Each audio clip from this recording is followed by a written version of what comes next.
નમસ્કાર મિત્રો, સ્વાગત છે તમારું ગીતાસ ટેસ્ટી કિચનમાં।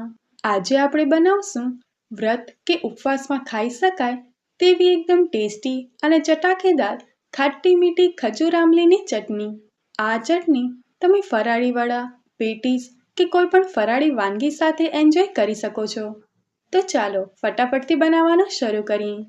ખાટી મીઠી ખજૂર આમલીની ચટણી બનાવવા માટે આપણે જોઈશે 200 ગ્રામ ખજૂર, જેના બી મેં અહીંયા કાઢી લીધા છે।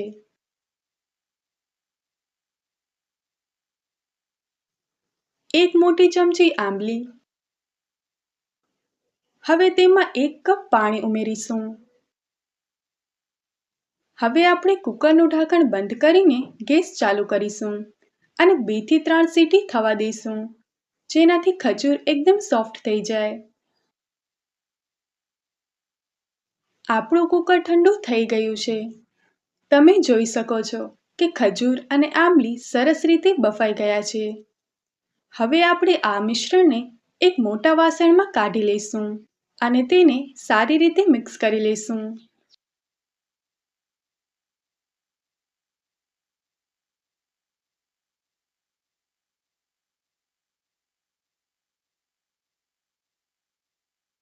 હવે આપણે તેમાં ફરીથી 1 કપ પાણી ઉમેરીને સારી રીતે મિક્સ કરી લઈશું।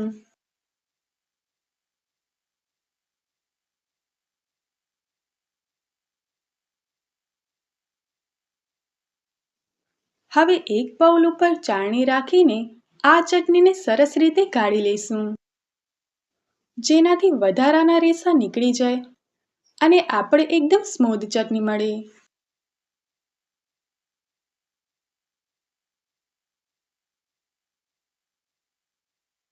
હવે વારો છે મસાલાનો। સૌથી પહેલા આપણે નાખીશું અડધી ચમચી લાલ મરચું, 5 ચમચી સિંધા લૂણ મીઠું અને 1 ચમચી ખાંડ। જો તમને વધારે ગળ્યું ગમતું હોય તો થોડી વધુ નાખી શકો છો। આ બધું જ આપણે સારી રીતે મિક્સ કરી લઈશું। જુઓ, આપણી ઘટ અને સ્વાદિષ્ટ ચટણી તૈયાર છે। તો તૈયાર છે આપણી ખાટી મીઠી ચટણી। આને તમે કોઈ પણ વ્રત કે ઉપવાસમાં બિંદાસ ખાઈ શકો છો।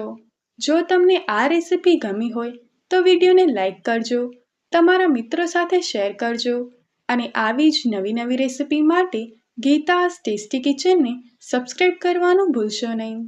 Thanks for watching.